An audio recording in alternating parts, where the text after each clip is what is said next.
Hello दोस्तों, RP study के YouTube channel पे आप सभी का स्वागत है। आज हम कक्षा 10 की जो अर्थशास्त्र किताब है उसमें भारतीय अर्थव्यवस्था के क्षेत्रक पढ़ेंगे। तो भारतीय अर्थव्यवस्था के कितने क्षेत्रक है ये आपके लिए प्रश्न है। इसका आंसर आपको कमेंट करके बताना है और उन क्षेत्रकों के नाम भी लिखकर आपको बताने हैं कमेंट करके। और महत्वपूर्ण प्रश्न देखेंगे हम आज इस सेशन में। तो चलिए शुरू करते हैं एक मोटिवेशन कोट के साथ। उम्मीदों की कश्ती को डुबोया नहीं करते, मंजिल दूर हो तो थक कर रोया नहीं करते, रखते हैं जो दिल में उम्मीद कुछ पाने की, वो लोग ज़िंदगी में कुछ खोया नहीं करते। तो आप लोगों को ज़िंदगी में उम्मीद नहीं खोनी है, क्योंकि उम्मीद जिन्होंने डुबोई है वो अभी तक ज़िंदगी में कुछ नहीं कर पाए, और जिन्होंने उम्मीद की कश्ती थामे रखी हैं उन्होंने अभी तक कुछ खोया नहीं है। तो चलिए आज का पहला प्रश्न देखते हैं। तो प्रश्न ये है कि सेवा क्षेत्रक में जो गतिविधियाँ शामिल होती है वे कृषि, डेयरी, मत्स्य और वानिकी से होती है संबंधित, या परिवहन, संचार एवं बैंकिंग। सेवा क्षेत्रक मतलब कि तर्तीय क्षेत्रक। तर्तीय क्षेत्र से संबंधित कौन कौन है? तो तर्तीय क्षेत्रक से संबंधित है परिवहन, संचार एवं बैंकिंग संबंधित है। परिवहन क्षेत्र जो तर्तीय क्षेत्रक है उससे ये संबंधित है, परिवहन, संचार और बैंकिंग। तो अगला प्रश्न है संगठित क्षेत्र का सही उत्तर चुनिए। तो संगठित क्षेत्र कैसे कहते हैं? तो इसके अंतर्गत वे उद्यम आते हैं जो रोजगार की शर्तें नियमित होती है, मतलब जो गवर्नमेंट जॉब देती है, गवर्नमेंट यदि देती है ज़्यादातर, तो उनको ही कहते हैं। मतलब राइट आंसर ये है कि वे उद्यम, वे मजदूर या वे उद्योग जो रोजगार की गारंटी देते हैं उन्हें ही संगठित क्षेत्र कहते हैं। अगला प्रश्न है कि निम्न में से किस आधार पर सार्वजनिक और निजी क्षेत्र को वर्गीकृत किया गया है? किसके आधार पर किया गया है? तो वह उद्यमों के स्वामित्व पे किया गया है। मतलब कि किसके आधार पर? तो वो क्या है कि जो मजदूर है उसको जो जॉब मिल रही है वो परमानेंटली है या अपरमानेंटली है, उसको कितनी मतलब सुरक्षा मिल रही है काम के प्रति, ये सभी देखा जाता है इसी के आधार पर। तो यह है कि निम्न में से किस वर्ष राष्ट्रीय रोजगार गारंटी अधिनियम को लागू किया? राष्ट्रीय मतलब नेशनल, ग्रामीण मतलब रूरल, ग्रामीण को इंग्लिश में कहते हैं रूरल, फिर रोजगार और गारंटी। तो मतलब रोजगार मतलब एम्प्लॉयमेंट और गारंटी को जी कहते हैं। फिर अधिनियम मतलब एक्ट, क्या बना? नरेगा को कौन से वर्ष में लागू किया गया? तो वो किया गया था 2005 में। देखो, national rural employment guarantee act, ये इसकी फुल फॉर्म है, national rural employment guarantee act. फिर पांचवा प्रश्न है कि निम्नलिखित में से कौन सी क्रियाकलाप द्वितीय क्षेत्र के अंतर्गत आता है? तो इसमें ऑप्शन को आप देखेंगे तो आपको ऑप्शन 2 सही दिखाई देगा, क्योंकि उसमें प्राकृतिक उत्पादों का विनिर्माण में बदला जाता है। उनका मतलब विनिर्माण होता है। बाकी ऑप्शनों पे ध्यान से देखिए कि उनमें क्या क्या लिखा है। तो वह वस्तुओं का एक स्थान से दूसरे स्थानों में सेवा उत्पन्न करता है। सेवा मतलब वो तृतीय क्षेत्र में आ गया, सीधी बात है। और वस्तुओं को प्राकृतिक संसाधन का दोहन द्वारा उत्पादित किया जाता है, ये प्राथमिक क्षेत्र में है। और कृषि और डेयरी ये सभी प्राथमिक है, मतलब ये जो है ये द्वितीय क्षेत्र के अंतर्गत है। सार्वजनिक उद्यम का स्वामित्व निम्नलिखित में किसके पास होता है? सार्वजनिक जो चीज़ें होती है, निजी अलग होती है। निजी मतलब पर्सनल चीज़ें, उद्यम उनके पास नहीं होता। मतलब ये जो सार्वजनिक उद्योग होते हैं, सार्वजनिक उद्यम, वे सरकार के पास होते। किसके पास होते? सरकार के पास होते। अल्प बेरोजगारी का अर्थ ऐसी स्थिति में है जहां लोग काम करते तो दिखाई देते हैं, पर उनका जो काम है वो जीरो हो जाता है। इस प्रश्न के अनुसार क्या रोजगार में है, वो काम तो कर रहे फिर, परंतु उत्पादन उनका शून्य। जैसे कोई किसान है, वो खेती कर रहा है, उसके घर में 4 लोग हैं। कितने लोग हैं? 4 लोग हैं। फिर वो 4 लोग बैठे हैं, काम वो काम वे 2 लोग भी कर सकते थे। फिर वे 2 लोग घर पे बैठे हैं, फिर 2 लोग घर पे बैठे तो वे 2 लोग भी हाथ बटा देते हैं। फिर वो हम देखते हैं तो वे चारों ही काम करते हुए दिखाई देते हैं, पर वहाँ वो काम करने की ज़रूरत उन दोनों की है। तो वे 2 लोग ऐसे काम करें तो वे 2 प्रच्छन्न बेरोजगारी या अल्प बेरोजगारी या छिपी हुई बेरोजगारी कहलाती है। अगला प्रश्न है कि निम्नलिखित में से कौन सी आर्थिक गतिविधियां तृतीय क्षेत्र में नहीं आती? बैंकिंग आती है और अध्यापन भी आता है और किसी कॉल सेंटर में काम करना भी आता है। मतलब ये जो मधुमक्खी पालन है ये प्राथमिक क्षेत्र का है और इसमें नहीं आता है। सार्वजनिक क्षेत्र का क्या उद्देश्य है? तो सार्वजनिक क्षेत्र का क्या उद्देश्य है? सार्वजनिक क्षेत्र का मतलब तृतीय क्षेत्र की समझ लो आप। तृतीय क्षेत्र का क्या कार्य है? तो वो सामाजिक कल्याण और सुरक्षा करता है। समाज की सुरक्षा और परिवहन देख लो, संचार देख लो, ये सब समाज की सुरक्षा और कल्याण के लिए तो है। टिस्को जैसी कंपनी में निम्नलिखित में से कौन सा एक्ट लागू नहीं करेगी?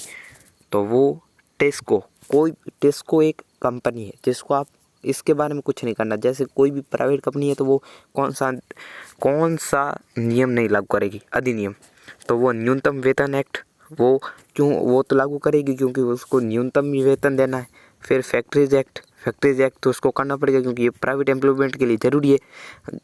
और ग्रेचुइटी अदायती एक्ट ये भी उसको करना पड़ेगा। पर वो जो राष्ट्रीय ग्रामीण रोजगार गारंटी एक्ट है, national rural employment guarantee act, NREGA नहीं करेगी वो लागू। नरेगा से उसका क्या लेन देन? नरेगा तो ग्रामीण लोगों के लिए है। फिर उद्योग का उसके से क्या संबंध? कृषिगत क्षेत्र में श्रमिक होते हैं, कृषिगत क्षेत्र में श्रमिक होते हैं, वो अल्प बेरोजगार है क्योंकि कृषि में कितने भी लोग चलेंगे, कितने कम हो, 2 लोग भी किसी कृषि को कर सकते हैं और 10 लोग भी कृषि को कर सकते हैं। मतलब कि कृषि में कृषिगत क्षेत्र होता है उसमें अल्प बेरोजगारी ज़्यादा होती है। और अगला प्रश्न है कि निम्नलिखित में से किसे प्रच्छन्न बेरोजगारी के नाम से जाना जाता है? तो अल्प बेरोजगारी को प्रच्छन्न बेरोजगारी और छिपी हुई बेरोजगारी के नाम से भी जाना जाता है। बेरोजगारी, छिपी हुई बेरोजगारी, प्रच्छन्न बेरोजगारी और अल्प बेरोजगारी, ये तीनों एक चीज़ है। फिर अगला प्रश्न है कि निम्नलिखित में से कौन सा क्षेत्र का 1973 में सबसे बड़ा उत्पादक था? तो वो था प्राथमिक क्षेत्र, जिसको कृषि और कच्चा माल क्षेत्र भी कहा जाता है। कच्चा माल क्षेत्र, तो ये क्षेत्र प्रदान था 1973 में। सवेतन छुट्टी का प्रावधान किस क्षेत्र में होता है? तो वो संगठित पे होता है। संगठित मतलब गवर्नमेंट अपने जो टीचर रहते हैं उनको भी ले लो, उनको भी छुट्टियाँ होती है। और प्राइवेट एम्प्लॉयमेंट उनको छुट्टियाँ होती है तो उनको वेतन नहीं मिलता है। और फिर वो जो गवर्नमेंट वाले होते हैं इनको वेतन बराबर मिलता है।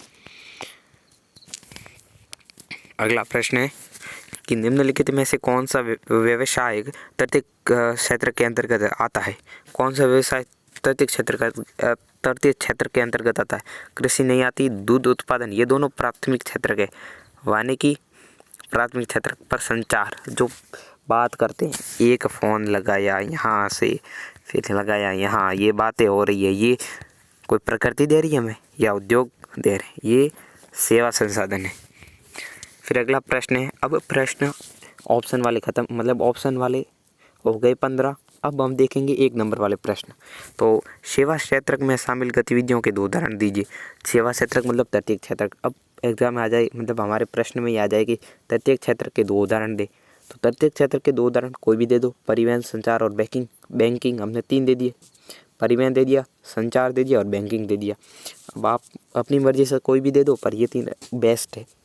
फिर अर्थव्यवस्था, ये नोट भी कर लो, आपके लिए इम्पोर्टेंट है। अर्थव्यवस्था में प्रत्येक क्षेत्र के अंतिम उत्पाद की ही गणना क्यों की जाती है? क्योंकि उसकी दोहरी गणना की समस्या से बचने के लिए अर्थव्यवस्था में प्रत्येक क्षेत्र की अंतिम उत्पाद की जाती है। मतलब जो हमने प्रकृति से लिया है उसको हमने उद्योग में दिया है।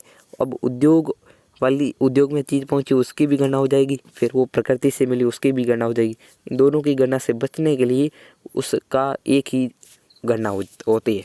सार्वजनिक व निजी क्षेत्र किसके आधार पर वर्गीकृत किया जाता है? तो उनको स्वामित्व के आधार पर वर्गीकृत किया जाता है। वे होते हैं मतलब सार्वजनिक, सरकार वाले, वो हमें गारंटी देते हैं रोज़गार की, पर वो निजी होते हैं, वो जब मर्जी चाहे तब बाहर निकाल देते हैं। और रोजगार सृजन में किस क्षेत्र को भारत का प्रथम स्थान है? प्राथमिक क्षेत्र में। मतलब कौन सा क्षेत्र है जिसमें भारत नंबर 1 है? वो प्राथमिक है। और प्राथमिक क्षेत्र में जो नंबर 1 होता है वो देश 100% विकासशील देश होगा। फिर अगला प्रश्न है, रोजगार गारंटी अधिनियम किस वर्ष लागू हुआ? रोजगार गारंटी अधिनियम क्या है? NREGA, national rural employment guarantee act कब लागू हुआ? तो वो हुआ था 2005 में। कब हुआ था? 2005 में हुआ था। ये याद रखने योग्य, 2005 में हुआ था। फिर आर्थिक गतिविधियां जो तृतीय क्षेत्र में नहीं आती उनका एक उदाहरण दीजिए। जो गतिविधियां आर्थिक होती है, मतलब जो हमारे घर चलाऊ के लिए काम होती है, वो तृतीय क्षेत्र में नहीं आती। किस में नहीं आती? तृतीय क्षेत्र में नहीं आती। कौन कौन सी? बहुत सारी है। मधुमक्खी पालन ही ले लो, मधुमक्खी पालन नहीं आता, वो प्राथमिक क्षेत्र के, पर हमारी आर्थिक गतिविधि उससे चलती है। सार्वजनिक क्षेत्र में सरकार का मुख्य उद्देश्य क्या होता है? तो सार्वजनिक क्षेत्र में सरकार का मुख्य उद्देश्य क्या होता है? वो सार्वजनिक मतलब तृतीय क्षेत्र में सरकार ही मुख्य भूमिका होती है, जिसमें सामाजिक कल्याण और सुरक्षा भी प्रदान करती है। टिस्क जैसी कंपनी में कौन सा एक्ट लागू नहीं होता? तो रोजगार गारंटी अधिनियम नहीं लागू होता, मतलब नरेगा वाला। नरेगा नहीं लागू होएगी। प्रच्छन्न बेरोजगारी की किस अन्य नाम से जाना जाता है? उसको अल्प बेरोजगारी, छिपी हुई बेरोजगारी, ये 3 नाम है। प्रच्छन्न बेरोजगारी को मतलब जो बेरोजगारी हमें लोग तो काम करते हुए दिखाई देते हैं, पर उनका काम करे या ना करे उससे कोई फर्क नहीं पड़ता है, उसको ही छिपी हुई या प्रच्छन्न बेरोजगारी कहा जाता है। यह 10वां प्रश्न है कि भारत में सेवा क्षेत्र की क्या विशेषता है? तो सकल घरेलू उत्पाद में सर्वाधिक हिस्सेदारी है भारत सेवा क्षेत्र की, तृतीय क्षेत्र की। ये सकल घरेलू उत्पाद नहीं समझे तो जीडीपी जानते होंगे, जीडीपी, इसी को हिंदी में सकल घरेलू उत्पाद कहते हैं।